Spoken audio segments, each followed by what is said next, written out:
Good morning student. आज हम class 10th का ट्रिग्नोमेट्री चैप्टर पढ़ने वाले हैं। ट्रिग्नोमेट्री हमारा एक इम्पॉर्टेंट ब्रांच होता है मैथमेटिक्स का। तो अभी हम डिस्कशन करते हैं कि ट्रिग्नोमेट्री क्या है। तो ट्रिग्नोमेट्री एक ग्रीक वर्ड है, ठीक है। इसका जो वर्ड है ये ग्रीक वर्ड से मिलकर बना है। तो इसमें क्या है, तो ट्रिग्नोमेट्री जो हमारा वर्ड है इसमें तीन चीज़ों से मिलकर बना है, ट्राई, गोनो और मेट्री वर्ड होता है। अब ट्राई का मतलब होता है 3, गोनो का मतलब होता है साइड और मेट्री का मतलब होता है मेजरमेंट। यानी ट्राई एंगल से रिलेटेड किसी चीज का मेजरमेंट करना ही ट्रिग्नोमेट्री कहलाता है। अब किस टाइप के ट्रायंगल को हम यूज करेंगे ट्रिग्नोमेट्री में? हमारे पास बहुत से ट्रायंगल्स होते हैं। अगर हम बात करें अकॉर्डिंग टू द एंगल्स के, तो हमारे पास 3 तरह के ट्रायंगल्स होते हैं। एक्यूट्स एंगल होते हैं, राइट एंगल ट्रायंगल होते हैं और ऑब्ट्यूज एंगल होते हैं। तो हमें जो स्टडी करना है ट्रिग्नोमेट्री में वो राइट एंगल ट्रायंगल्स के बारे में। तो चलते हैं देखते हैं कि क्या होता है राइट एंगल ट्रायंगल्स। ओके, तो हमारा राइट एंगल ट्रायंगल के बारे में जानते हैं कि राइट एंगल ट्रायंगल होता क्या है। राइट एंगल ट्रायंगल में जो ये हमारा राइट एंगल ट्रायंगल होती है। राइट एंगल ट्रायंगल की सबसे बड़ी जो खासियत होती है, जो एक एंगल होता है वो 90 के इक्वल होता है और अदर 2 एंगल का सम होता है वो 90 के इक्वल होता है। अगर मैं बात करूं कि ये एंगल और ये एंगल का जो सम होगा वो 90 के इक्वल होता है। ये सबसे बड़ी खासियत है राइट एंगल ट्रायंगल की। अब चलते हैं कि हमारे पाइथागोरस जो साइंटिस्ट थे उन्होंने एक स्टेटमेंट दी थी कि एक राइट एंगल ट्रायंगल में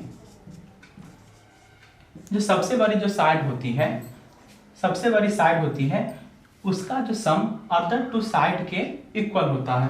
इसका कहने का क्या मतलब कि हमारा AC जो सबसे बड़ी साइड है उसका सम, उसका स्क्वायर अदर 2 साइड के यानी AB प्लस BC साइड के स्क्वायर के इक्वल होता है। यही हमारा पाइथागोरस थ्योरम का स्टेटमेंट है। अब चलते हैं, हम बात करते हैं कि ट्रिग्नोमेट्री रेशियो क्या होता है। तो ट्रिग्नोमेट्री में हमारे 6 ट्रिग्नोमेट्री रेशियो होते हैं जिसका नाम कुछ इस तरीके से है, sine theta, cos theta, tan theta, cot theta, sec theta और कॉसेक थीटा। अब थीटा क्यों लगा रहे हैं? क्योंकि हम थीटा यहाँ पे इसलिए लगा रहे हैं क्योंकि हम जब थीटा की बात करेंगे तो हमारा राइट एंगल ट्रायंगल में कहीं भी ये हमारा थीटा की बात कर रहे होते हैं और इस थीटा के अकॉर्डिंग साइन के कुछ वैल्यू होते हैं, यानी साइन के कुछ फार्मूले होते हैं जिनको आप कुछ ध्यान रखना होगा। साइन का फार्मूला ये होता है परपेंडिकुलर अपॉन हाइपोटेन्यूस होता है। अब राइट एंगल ट्रायंगल में हमारा नीचे वाली जो साइड होती है इसको हम बोलते हैं बेस, और बेस के ऊपर कोई भी चीज खड़ी होती है इसको हम परपेंडिकुलर और उसको हम P से डिनोट करते हैं। उसके अलावा हमारे जो राइट एंगल ट्रायंगल सबसे बड़ी जो साइड होती है उसको हाइपोटेन्यूस बोलते हैं और उसको हम H से डिनोट करते हैं। तो साइन थीटा का फॉर्मूला हमारा ये बनकर आएगा कि परपेंडिकुलर अपॉन हाइपोटेन्यूस होता है। कॉस थीटा का फॉर्मूला क्या होता है?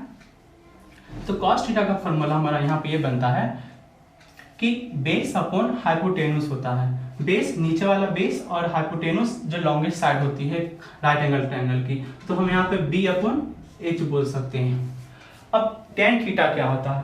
तो टेन थीटा होता है परपेंडिकुलर अपॉन बेस होता है, परपेंडिकुलर अपॉन बेस होता है। अभी यही 3 फॉर्मूले हमें यानी साइन थीटा के याद करने होंगे, कॉस के और टेन के। अगर ये तीनों आपको याद हो जाएंगे तो ये तीनों जस्ट इसका कन्वर्स यानी जस्ट इसका अपोजिट है। साइन का अपोजिट होता है कॉसेक थीटा। तो अगर आपको साइन का डेफिनेशन याद हो गया है, साइन का अगर आपको फॉर्मूला याद होगा कि P अपॉन H होता है, तो आप ये बोल सकते हो कि कॉसेक का होगा H अपॉन P।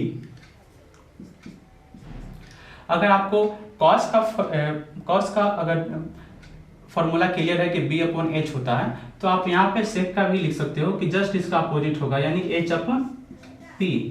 और अगर टेन थीटा का डेफिनेशन क्लियर है, फॉर्मूला क्लियर है तो आप कॉट का जस्ट इसका अपोजिट होता है यानी H/P हो जाएगा। तो ये हमारे 6 ट्रिग्नोमेट्री रेशियो होते हैं राइट एंगल ट्रायंगल में। अब इसका एक शॉर्ट फॉर्म भी है कि आपको शॉर्ट फॉर्म कुछ इस तरीके से होता है कि आपको सिंपल सा लिखना है P/H, B/H और P/H। इसका शॉर्ट फॉर्म ये है कि आपको ऐसे याद रखना है कि सिंपल सा आपको याद करना है कि पंडित बद्री प्रसाद हर बोले, यानी कोई पंडित है जिनका नाम बद्री प्रसाद है, वो हमेशा हर बोला करते हैं। अब इसका मतलब क्या, ये हमारा साइन का फंक्शन हो गया, यानी आप साइन का बोल सकते हो कि ये साइन का फंक्शन है। B/H क्या हो जाएगा, ये कॉस का फंक्शन हो जाएगा, और ये क्या हो जाएगा P/H हमारा टेन का हो जाएगा। यानी अगर आप पंडित बद्री प्रसाद हर बोलो, अगर आप इस तरीके से याद रखोगे पंडित बद्री प्रसाद हर बोले, तो फर्स्ट हमारा जो होता है P से पंडित, B से और H से हर, यानी ये हमारा पूरा साइन का बनेगा। उसके बाद ये B/H कॉस का बनेगा, और ये प्रसाद अपन बोले का मतलब टेन का फॉर्मूला बनेगा। अब चलते हैं हम इससे रिलेटेड एक क्वेश्चन करते हैं।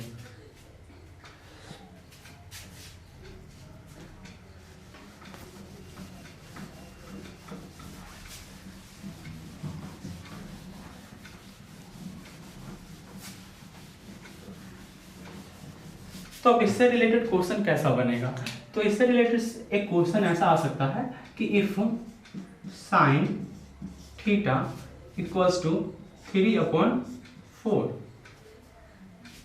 तो फाइंड कॉस थीटा और टेन थीटा। तो हमें साइन थीटा का वैल्यू 3/4 दिया गया हो, गिवन है, तो हम लिख देंगे गिवन।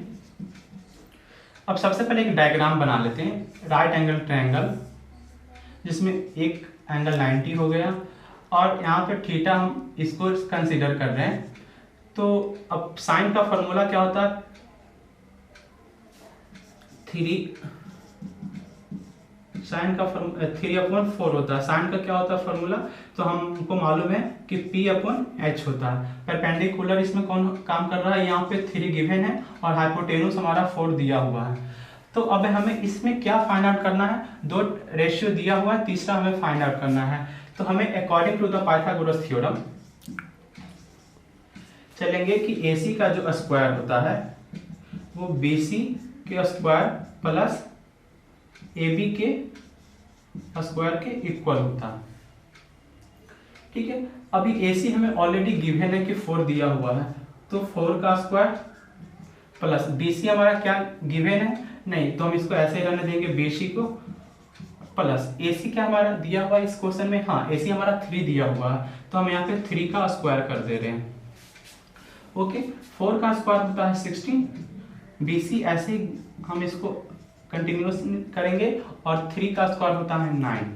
अभी इधर हमें 16 गिवन है, और ये 9 को जब हम लेफ्ट साइड लेकर आएंगे तो 16 में से 9 जब माइनस होगा तो यहाँ पे BC सिर्फ स्क्वायर बचेगा। अब 16 में से 9 चला जाएगा तो हमारे पास कितना बचेगा, 7 बचेगा, और BC को हम ऐसे ही रहने देंगे। जब स्क्वायर से रूट के साइड आएगा तो हम बोल सकते हैं कि BC हमारा √7 आ गया, यानी BC मीन्स कि हमारा जो बेस है इस राइट एंगल ट्रायंगल में उसका वैल्यू √7 निकल कर आ रहा है। अभी चलते हैं कि हमें इसमें पूछा क्या गया था, तो कॉस थीटा पूछा गया था। तो कॉस थीटा का हमें फॉर्मूला मालूम होता है कि B/हाइपोटेन्यूस होता है, यानी बेस अपॉन हाइपोटेन्यूस होता है। तो ऑलरेडी हमें B अभी हमने फाइंड आउट किया था, BC की वैल्यू √7 यहाँ पे गिवन है, और हाइपोटेन्यूस हमारा ऑलरेडी क्वेश्चन में ही गिवन था कि 4 होता है। तो ये हमने कॉस थीटा की वैल्यू को फाइंड आउट कर लिया, ये हमारे आंसर हो जाएंगे। अब दूसरा इसमें एक और ट्रिग्नोमेट्री रेशियो पूछा जा रहा है जो tan थीटा की बात कर रहा है। और टेन थीटा का फॉर्मूला होता है परपेंडिकुलर अपॉन बेस होता है। तो परपेंडिकुलर अपॉन बेस, तो परपेंडिकुलर हमारा ऑलरेडी गिवन क्वेश्चन में ही दिया हुआ है कि 3 है, तो हमने यहाँ पे 3 कंसीडर किया। और बेस क्या होता है, ये हमारा बेस हमने फाइंड आउट किया था according to the Pythagoras theorem से। तो हम हमारा बेस कितना दिया हुआ है, √7 दिया हुआ। तो ये हमारे इस क्वेश्चन के आंसर निकल के आ गए कि साइन अगर का रेशियो 3/4 दिया हुआ है तो हम कॉस थीटा और टेन थीटा की वैल्यू को कैसे फाइंड आउट करेंगे। ओके स्टूडेंट, फिर मिलते हैं नेक्स्ट क्लास में।